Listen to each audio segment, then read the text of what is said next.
All right, so we're going to go ahead and we're going to roll this cartridge point end facing away from you. I'm left-handed, so you'll have to reverse this, obviously, to make this work for you. So what I do is I just take the paper and I give it a quick roll with the blank, and I try to make sure it's as even as possible. Again, these are pretty much disposable, so it's not that big a deal.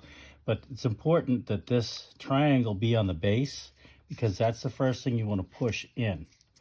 And so you're going to close that up and then use the flat side to mash it down. Then turn it around and use the hollowed out side. Put it right in there and try to force it in.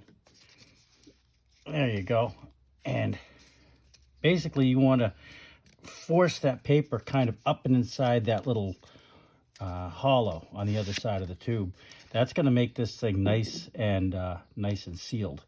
And then obviously to fill it, you put your cartridge, your musket ball in, and then you pour your powder. In this case, I'm going to use some kosher salt, 80 grains of kosher salt.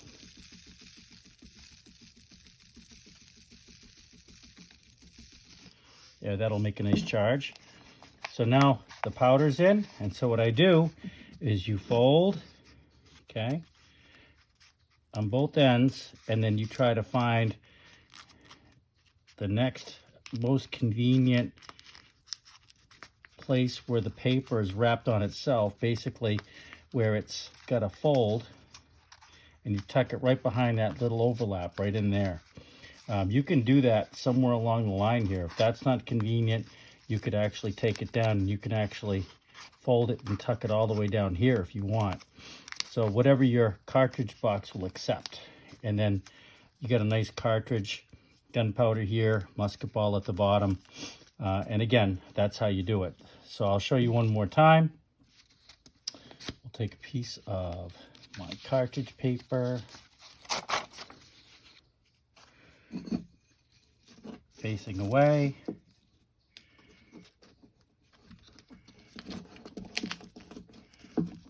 Roll the cartridge again so it's flat. Immediately take the point, push the point in first, mash it with the flat side. Then use the round side and try to cup it in as tight as you can. Take your musket ball, then take your gunpowder, okay, 80 grains or whatever you guys are shooting, and then you fold it, you know, so it's got a nice little T on it. In this case, I got to bring the T around this way, okay, and then we're going to fold it all the way down. Again, it takes a little practice, and each one's going to be a little different. But then you're going to fold it right behind that little overlap. And then you have another cartridge. So that's how you make an 18th century cartridge. At least that's how I make it. All right.